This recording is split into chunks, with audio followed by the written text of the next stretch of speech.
আসসালামু আলাইকুম। আমি মুনতাসির রহমান আবির। আজকে আমরা যে অধ্যায়টা নিয়ে আলোচনা করব সেটার নাম হলো প্রাণীর পরিচিতি। তো প্রাণীর পরিচিতির উপর আজকে হলো দ্বিতীয় লেকচার। গত ক্লাসে আমরা হাইড্রা সম্পর্কে পড়েছিলাম। তো তার বাকি অংশটা আজকে পড়ব। তো গত ক্লাসে মেইনলি আমরা যে বিষয়টা দেখেছিলাম সেটা ছিল আম হাইড্রার প্রাথমিক পরিচিতি, বাহ্যিক গঠন আর এপিডার্মিস এবং গ্যাস্ট্রোডার্মিসের কোষ সম্পর্কে পড়েছিলাম। তো তার ধারাবাহিকতায় আজকে যে বিষয়টা পড়ার কথা ছিল সেটা হলো নিডোসাইট কিভাবে শিকার ধরে, অর্থাৎ নিডোসাইটের শিকার ধরার কৌশল এবং নিডোসাইটের গঠন সম্পর্কে বলবো। প্রথম কথা একটু মনে করাই দিই যে নিডোসাইট জিনিসটা কি ছিল। আমরা দেখতাম যে হাইড্রার যেই এপিডার্মিস, সেই এপিডার্মিসের মধ্যে বিভিন্ন রকম কোষ থাকে, প্রায় 7 ধরনের কোষ সম্পর্কে আমরা জেনেছি।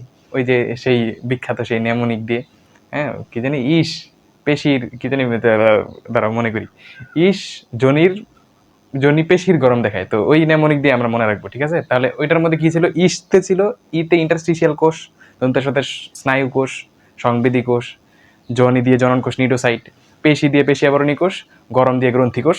এই হচ্ছিল বিষয়গুলো। তো এগুলো ছিল এপিডার্মিসের কোষসমূহ।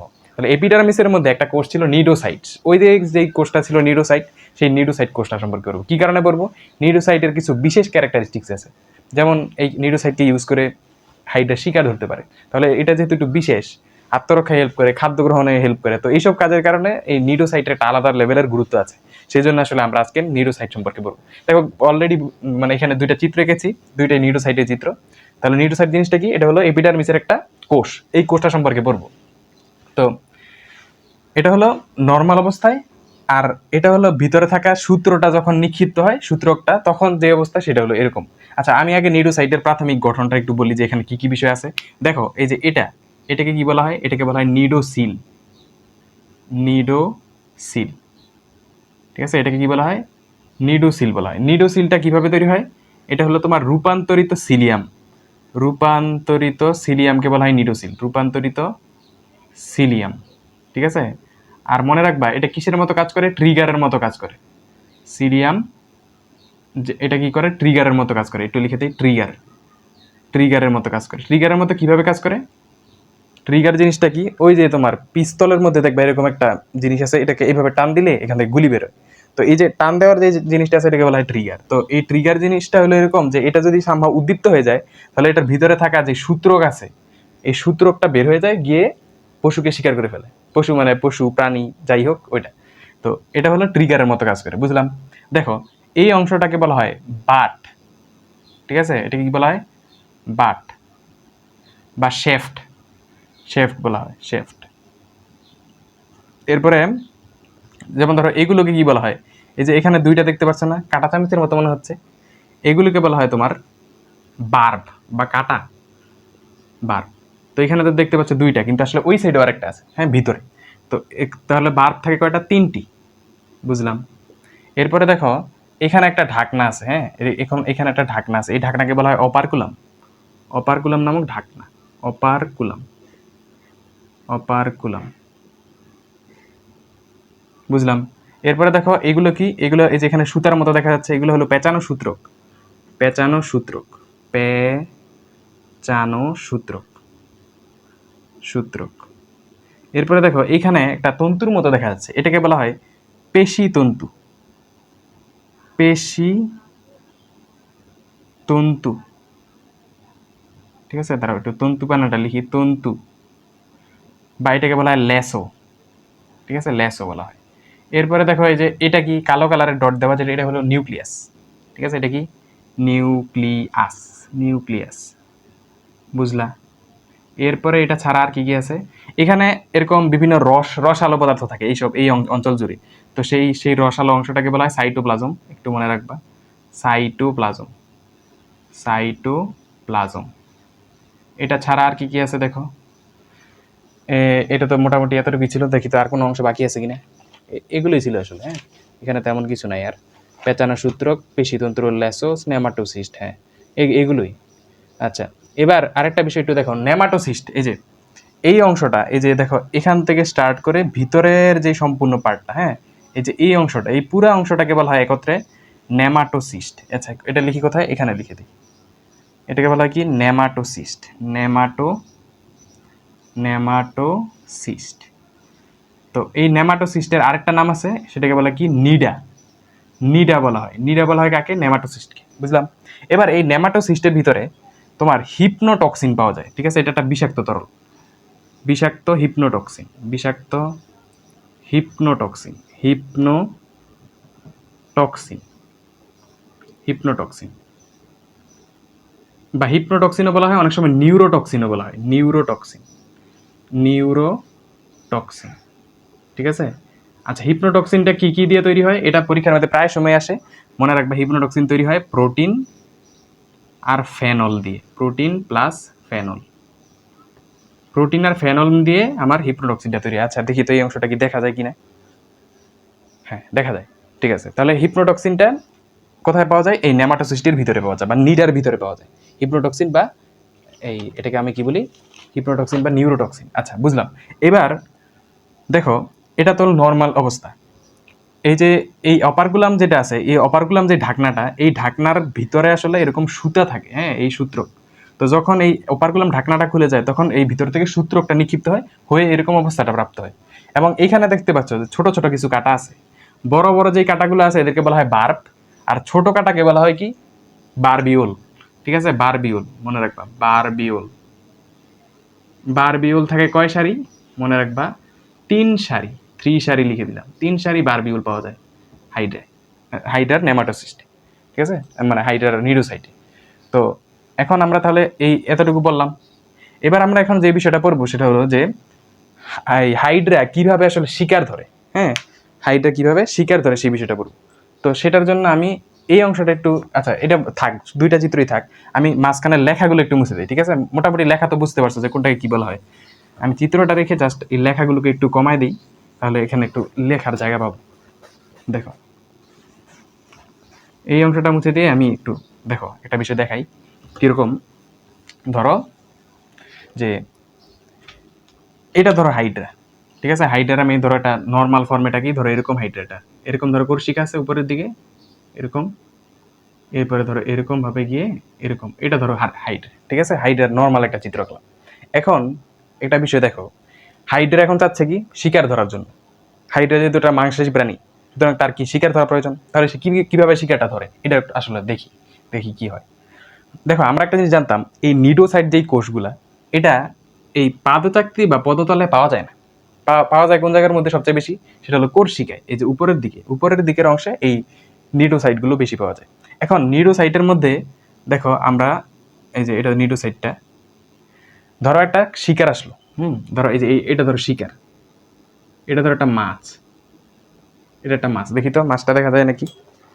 মাছটা দেখা যায়, ঠিক আছে। ধরো এটা একটা মাছ আসছে, হ্যাঁ, রুই মাছ, এটা একটা, এই রুই মাছ আসলো। রুই মাছটা কোথায় আসলো? কোর্সিকার কাছাকাছি আসলো। এখন কি হয়? তাহলে প্রথম কথা হলো কোর্সিকার কাছাকাছি রুই মাছটা আসে, আসলে এই এই যে দেখো এটা, এটাকে বলে কি? নিডোসিল। এই নিডোসিলটা উদ্দীপ্ত হয়, নিডোসিল উদ্দীপ্ত হয়ে যায়, ঠিক আছে? উদ্দীপ্ত মানে এখানে তো অসংখ্য এরকম নিডোসিল আছে ইয়ার মধ্যে, মানে নিডোসাইট আছে এই কোর্সিকার মধ্যে। সেই যে কোনো একটা নিউরোসাইট সম্পর্কে আমি বলছি, ঠিক আছে? এরকম অসংখ্য নিউরোসাইটের মধ্যেও সেম ঘটনাই ঘটে, এবং সম্মিলিত অনেকগুলো নিউরোসাইট মিলে আসলে এই প্রাণীগুলোকে আসলে শিকার করে, ঠিক আছে? তাহলে দেখো, এই যে নিউরোসিলটা উদ্দীপ্ত হয়ে গেল। উদ্দীপ্ত হয়ে কি হয়? এখানে যে ঢাকনাটা আছে না, অপারকুলাম নামক ঢাকনা, এই যে এটা, এই অপারকুলাম ঢাকনাটা খুলে যায়, খুলে গিয়ে এরকম অবস্থা হয়। এই যে দেখো, ঢাকনাটা খুলে গেছে, এটাই কিন্তু সেই অপারকুলামটা। এই অপারকুলাম ঢাকনাটা খুলে গেল। তাহলে অপারকুলাম ঢাকনাটা খুলে যায়, খুলে গিয়ে সেখান থেকে এরকম সূত্রক নিক্ষিপ্ত হয়।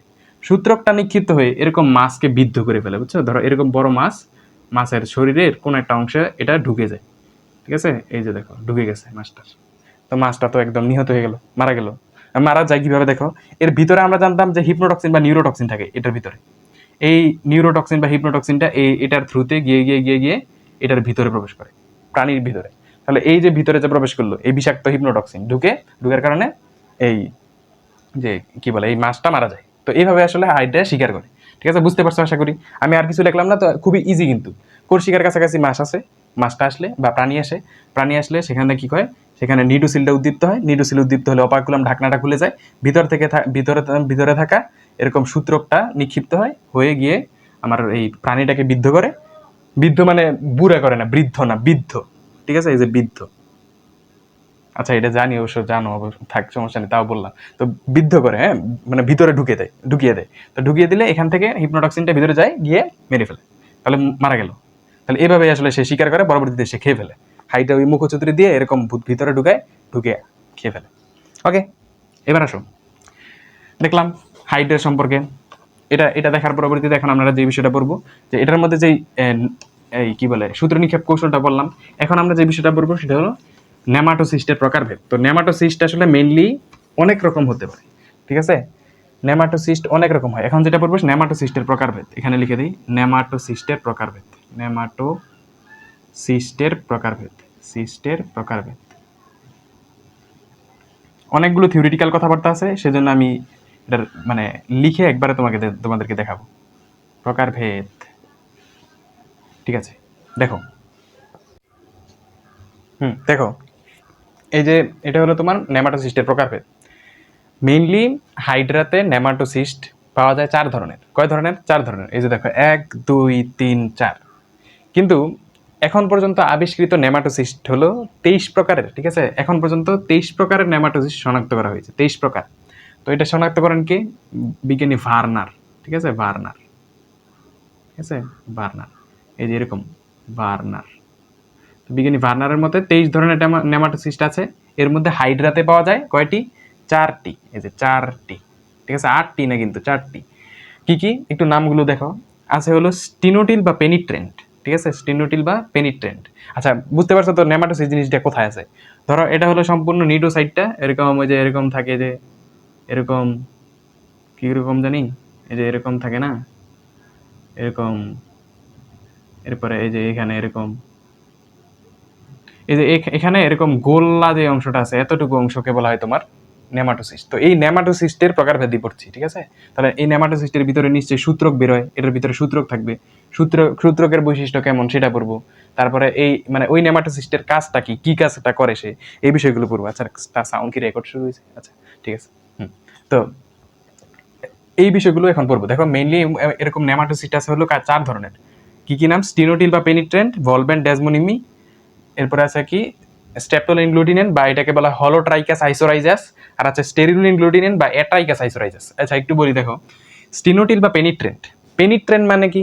বোঝা যাচ্ছে যে পেনিট্রেশনের কাজ করে, মানে কোনো কিছুতে কিছু একটা ঢুকিয়ে দেয়, এরকম কিছু। তাহলে স্টিনোটিল বা পেনিট্রেন্ট যেটা, মনে রাখবা, এই টাইপের যে নেমাটোসিস্ট, সে হলো আদর্শ নেমাটোসিস্ট। এবং যত ধরনের নেমাটোসিস্ট আছে, এর মধ্যে সবচেয়ে বৃহত্তম হলো স্টিনোটিল বা পেনিট্রেন্ট। এরপরে এটার ভিতরে হলো হিপনোটক্সিন থাকে, ঠিক আছে? এই যে এই অংশটার ভিতরে তার হিপনোটক্সিন পাওয়া যায়। আর হিপনোটক্সিনটা তোমার জানো একটা বিষাক্ত তরল। এটা ব্যবহার করে সে কি করে? শিকারকে অবশ করে ফেলে, অজ্ঞান করে ফেলে, ঠিক আছে? যেহেতু খুবই বিষাক্ত জিনিস, তাহলে এগুলো হলো স্টিনোটিল বা পেনিট্রেন্টের কাজ।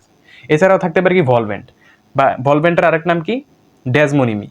তো এটা হলো খাটো, মোটা এবং কাটাবিহীন, ঠিক আছে? এগুলো দেখতে কি খাটো, মোটা, কিন্তু কাটা নাই। এই যে দেখো, এখানে সূত্রক যে আছে না, এখানে যে সূত্রকটা বের হইতো, যেটা বিদ্ধ করতো এরকম প্রাণীগুলোকে, এটার মধ্যে কোনো কাটা নাই, এরকম এরকম কাটা নেই, ঠিক আছে? কাটা নাই কোথায়? এই তোমার ভলভেন্টে কি নেই? কোনো কাটা নাই, কাটাবিহীন। এরপরে কর্ক স্ক্রুর মতো কাজ করে, মনে রাখবা এই বিষয়টা, যে এটা কি করে? কর্ক স্ক্রুর মতো কাজ করে এবং শিকারকে গতিরোধ এবং আঁকড়ে ধরে। ধরো একটা শিকার আছে, এই শিকারটাকে ধরো, এটা সেই শিকারটা এরকম সেই সূত্রকটাকে ব্যবহার করে এরকম ভাবে পেঁচায় পেঁচায় ফেলে, যার কারণে এটা পরবর্তীতে মানে আর নড়তে পারে না।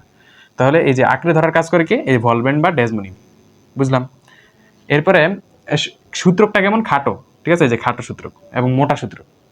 স্টেপটোলিন গ্লুটিনেন্ট আর স্টেরিলিন গ্লুটিনেন্ট। দেখো, নামের মধ্যে আছে গ্লুটিনেন্ট, গ্লু কেমন? আঠালো না? তাহলে আঠালো জিনিসের কাজ কি? আঠালো জিনিসের কাজ হলো যে একটা জিনিসকে আটকে রেখে দেয়। ধরো এরকম একটা ইঁদুর আছে, এরকম ধরো এটা একটা ইঁদুর, এটা ধরো ইঁদুর। তাহলে এখানে যদি ধরো ইঁদুর মারার জন্য যদি এরকম তুমি এরকম আঠালো কিছু একটা দিয়ে রাখো, তাহলে ইঁদুরটা যখন এটার উপর দিয়ে দৌড় দিবে, তখন এখানে আটকে যাবে। তাহলে আটকে যাওয়ার কাজ হলো গ্লুটিনিন। তাহলে এর কাজও কি? এই যে আটকে রাখায় দেয়, ঠিক আছে? গ্লু, এই যে দেখো, গ্লু দুইটার কাজই সেম, আঠালো রসক্ষরণ করে এবং শিকারকে আটকে রাখতে সাহায্য করে। আচ্ছা, এরপরে স্টেপটোলিন গ্লুটিনেন বা এটার আরেক নাম কি হলোটাইকাস আইসোরাইজাস। আর এটা মনে রাখবা, এটা হলো কাটা যুক্ত এবং লম্বা, আর এই মানে এরকম কাটা আছে সূত্রকের মধ্যে। আর যেটা স্টেরিল ইনগ্লুটিনেন্ট, ওইটা কিন্তু কাটাবিহীন, এটার মধ্যে কোনো কাটা নাই, মানে এর কোনো এটার মধ্যে কোনো কাটা নেই। মানে দেখো, এই যে এটার মধ্যেও কাটা নাই, এর মধ্যেও কাটা নাই, আর এই দুইটার মধ্যে আসলে কাটা আছে। এরপরে হলোটা বুঝলাম। আর লাস্টে যেটা আছে স্টেরোলিন বা অ্যাট্রাইকাস আইসোরাইজাস, এটা হলো সূত্রটা লম্বা হয় আর এটার ক্ষেত্রে কাটাবিহীন, দুইটারই কাজ সেম, ঠিক আছে? এই জন্য কারণে একবারে লিখে দিলাম। দেখো এগুলো হলো বৈশিষ্ট্য, এগুলো হলো কাজ, আর এটার ক্ষেত্রে বৈশিষ্ট্য হলো যে এটার ক্ষেত্রে এটা, এটার ক্ষেত্রে এটা, আর কাজ দুইটার সেম। তো আশা করি তোমরা নেমাটোসিস্টের কাজ সম্পর্কে বললাম, বুঝতে পারছো। এখন আজান দিচ্ছে, একটু বিরতি দিই। আচ্ছা দেখো, এখন আমরা নেমাটোসিস্টের প্রকারভেদ সম্পর্কে বললাম। মেইনলি এখানে 4টা প্রকারভেদ। এখান থেকে সৃজনশীলে প্রায় সময় প্রশ্ন আসে, যেমন আমাদের সময় এইচএসসিতে এখান থেকে প্রশ্ন এসেছিল এই নেমাটোসিস্টের প্রকারভেদ থেকে। তো এরকম প্রায় সময় প্রশ্ন আসতে পারে। এখন আমরা যে বিষয়টা মেইনলি পড়তে যাচ্ছি সেটা হলো কি মেসোগ্লিয়া সম্পর্কে। মেসোগ্লিয়া সম্পর্কে খুব বেশি বিস্তারিত বলবো না। মেসোগ্লিয়া জিনিসটা কি মনে রাখবা, আমরা জানি হাইড্রার এপিডার্মিসও আছে, আবার গ্যাস্ট্রোডার্মিস আছে। এই যে দেখো, এই ভিতরের যেই অংশটা, ভিতরে যেই লেয়ারটা, এটাকে বলা হয় কি গ্যাস্ট্রোডার্মিস, ঠিক আছে? গ্যাস্ট্রোডার্মিস। আর বাইরের স্তরটাকে বলা হয় কি, এই যে বাইরের স্তর, যেটা বাইরের স্তর, এটাকে কি বলা হয়? এপিডার্মিস বলা হয়, এপিডার্মিস। তো এই যে এপিডার্মিস আর গ্যাস্ট্রোডার্মিস, এর মাঝখানে একটা অকোষীয় স্তর আছে, অকোষীয় স্তর। এই দুটার মাঝামাঝি একটা কি আছে? অকোষীয় স্তর আছে, যেটার নাম হলো মেসোগ্লিয়া। মেসোগ্লিয়া, অকোষীয় একটা স্তর আছে, এটার নাম কি? মেসোগ্লিয়া। এখন মনে রাখবা, এই মেসোগ্লিয়া থেকে কি নাই? কোনো কোষ নাই, মানে অকোষীয়। এবং এটার পুরুত্বটা প্রায় সময় পরীক্ষাতে আসে, সেটা হলো কত? 0.1 মাইক্রোমিটার, ঠিক আছে? 0.1 মাইক্রোমিটার হলো মেসোগ্লিয়ার পুরুত্ব।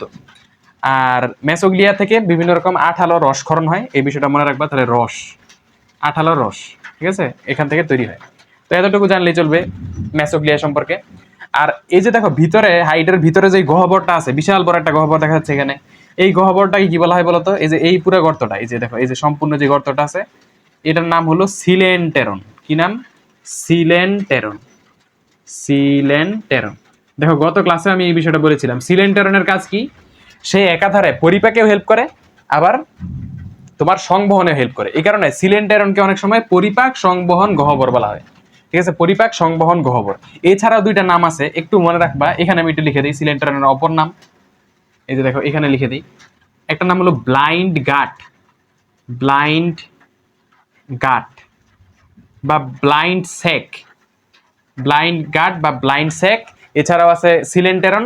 এছাড়াও আছে কি গ্যাস্ট্রোভাস্কুলার গহ্বর, গ্যাস্ট্রোভাস্কুলার, ভাস্কুলার গহ্বর, ভাস্কুলার গহ্বর। গ্যাস্ট্রোভাস্কুলার কি কারণে? গ্যাস্ট্রো মানে হলো পরিপাক, আর ভাস্কুলার মানে হলো সংবহন। এই গহ্বরটা পরিপাকেও হেল্প করে এবং সংবহনেও হেল্প করে, এই কারণে এর নাম গ্যাস্ট্রোভাস্কুলার গহ্বর, ঠিক আছে? তাহলে এই যে দেখো, সিলেন্টেরনের কতগুলো অপর নাম জেনে গেলা। তাহলে এখন আমরা একটা বিষয় দেখবো যে কিভাবে, মানে এখন যে বিষয়টা বলবো সেটা হচ্ছে যে খাদ্যবস্তু, মানে কোন ধরনের খাদ্যবস্তু আসলে এই হাইড্রা খেয়ে থাকে।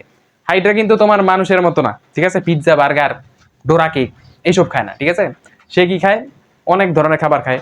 যেমন ধরো, ছোট ছোট কৃমির বাচ্চা খায়, ব্যাঙাচি খায়, তারপরে তোমার বিভিন্ন রকম ক্রাস্টাসীয় প্রাণী খায়, যেমন সাইক্লপস, ডেফনিয়া।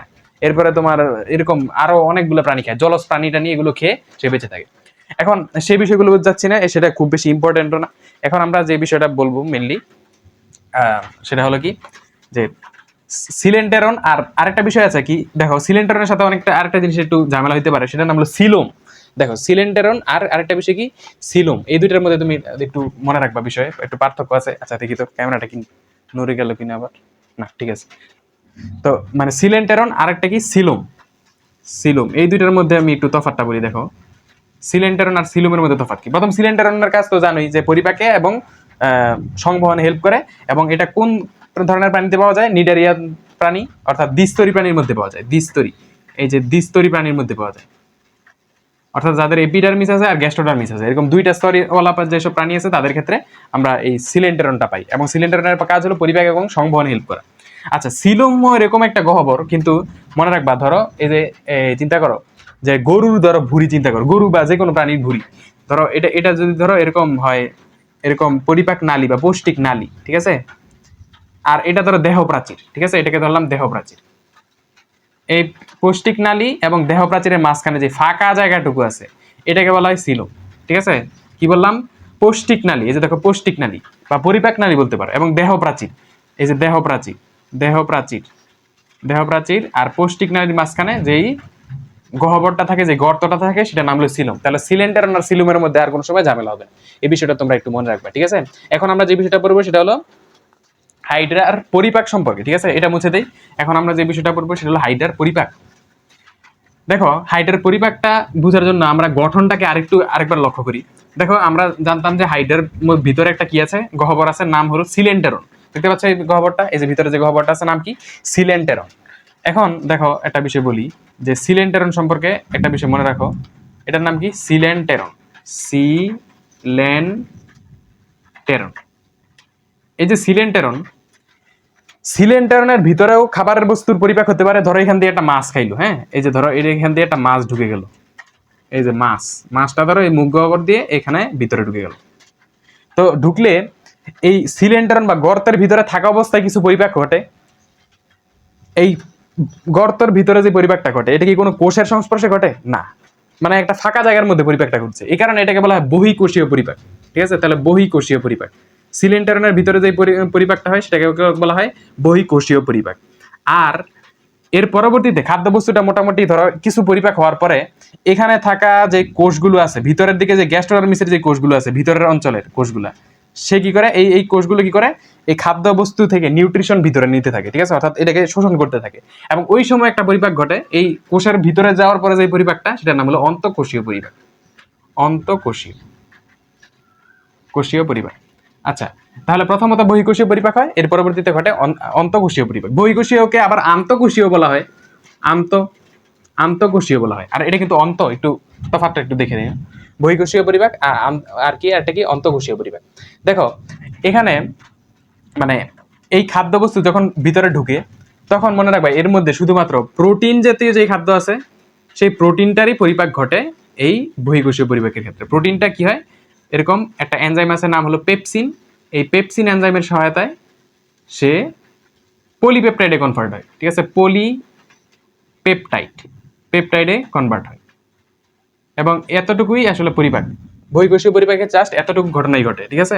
মানে প্রোটিনটা ভেঙে পলিপেপটাইডে কনভার্ট হয়েছে। আর এছাড়াও দেখো তো খাদ্যবস্তু কত রকম আছে। শর্করা আছে, তারপরে তোমার প্রোটিন আছে, লিপিড আছে, তারপরে এরকম বিভিন্ন রকম খাদ্যবস্তু হয়। এর মধ্যে শুধুমাত্র প্রোটিন জাতীয় খাদ্যবস্তুরই পরিপাক ঘটে বহিঃকোষীয় পরিপাকের ক্ষেত্রে, অর্থাৎ এই সিলিন্ডারনের ভিতরে। ঠিক আছে? সংগঠন স্থলটা কোথায়? বহিঃকোষীয় পরিপাকের এই সিলিন্ডারনের ভিতরে। আচ্ছা, এবার এর পরবর্তীতে মনে রাখবা যে এখানে শর্করা, বাইরে আসলে বিদ্যুৎ চমকাচ্ছে, জানি কিনা এটার ভিতরে আমরা নয়েজ চলে আসে কিনা। শর্করা এবং লিপিড, এই লিপিড জাতীয় খাদ্যবস্তুর কোনো পরিপাক ঘটে না। কোথায়? এই আন্তঃকোষীয় পরিপাকের ক্ষেত্রে। এবার দেখো, বুঝলাম শর্করা লিপিডের কোনো পরিপাক ঘটে না আন্তঃকোষীয় বা বহিঃকোষীয় পরিপাকের ক্ষেত্রে। এবার খাদ্যবস্তুটা এর পরবর্তী কোথায় যাবে? গ্যাস্ট্রোডার্মিসের কোষগুলো সেটাকে অ্যাবজর্ব করবে। তাহলে এখন এই খাদ্যবস্তুটা হবে অন্তঃকোষীয় পরিপাক। অন্তঃকোষীয় পরিপাকের ক্ষেত্রে কি হয়, এই পলিপেপটাইডটাই কি হয় তোমার ভেঙে এগেইন পেপসিনের সাহায্যে, এই যে পেপসিন এনজাইম এই ক্ষেত্রে হেল্প করে, এটাকে কনভার্ট করে দেয় তোমার অ্যামিনো অ্যাসিডে, মানে আরো সরল করে ফেলে অ্যামিনো অ্যাসিড। আচ্ছা, এছাড়াও এখানে কিন্তু আবার লিপিডেরও পরিপাক হয়, শর্করারও পরিপাক হয়। লিপিড জাতীয় খাদ্যবস্তু এখানে পরিপাক হয় কোন এনজাইমের সাহায্যে? লাইপেস এনজাইম লিপিডকে ভেঙে দেয়, ভেঙে তোমার ফ্যাটি অ্যাসিড এবং গ্লিসারলে কনভার্ট করে। ফ্যাটি অ্যাসিড প্লাস গ্লিসারলে কনভার্ট করে। বুঝলাম, গ্লিসারলে কনভার্ট করে। আর আরেকটা তোমার আছে শর্করা যে খাদ্যবস্তুটা আছে, শর্করাটা ভেঙে তৈরি হয় কি? গ্লুকোজে কনভার্ট হয়। যে এনজাইমটা হেল্প করে নাম কি? Amylase enzyme. এইখান থেকে প্রায় সময় এমসিকিউ আসতে পারে, মানে এসেও থাকে, এখান থেকে আসতেও পারে, ভবিষ্যতেও আসবে। তো এই বিষয়টা মনে হয়, শর্করা জাতীয় খাদ্যবস্তুটা এখানে গ্লুকোজে কনভার্ট হয়ে যায়। আচ্ছা, এবার এখানে শ্বেতসার বা স্টার্চ জাতীয় খাদ্যবস্তুর কোনো পরিপাক ঘটে না। অন্তঃকোষীয় পরিপাকের ক্ষেত্রে শর্করার পরিপাক ঘটলেও শ্বেতসার বা স্টার্চের কোনো পরিপাক ঘটে না। এটাও একটু লিখে রাখো। কোথায় লিখে দিই? এখানে লিখে দিই। শ্বেতসার বা স্টার্চের কোনো পরিপাক নাই। এখানে লিখি, স্টার্চের কোনো পরিপাক হয় না। কোথায়? অন্তঃকোষীয় পরিপাকের ক্ষেত্রে। বহিঃকোষীয়ের মধ্যে তো হওয়ার কোনো সুযোগই নেই। এখানে একটু যাই সুযোগ ছিল, এখানেও হয় না। স্টার্চ এবং শর্করা জাতীয় খাদ্যে কোনো পরিপাকের ক্ষেত্রে হয় না। আচ্ছা, তাহলে সংগঠন স্থলগুলো কি? এই যে বহিঃকোষীয় পরিপাকের সংগঠন স্থলটা হলো তোমার, আচ্ছা এটা একটু এখান থেকে লিখি। বহিঃকোষীয় পরিপাকের যে সংগঠন স্থল সেটা হলো তোমার সিলেন্টেরন। আর অন্তঃকোষীয় পরিপাকের সংগঠন স্থল হচ্ছে আমার এখানে থাকা কোষগুলোর মধ্যে, ঠিক আছে? এই বিষয়টা একটু মনে রাখবা।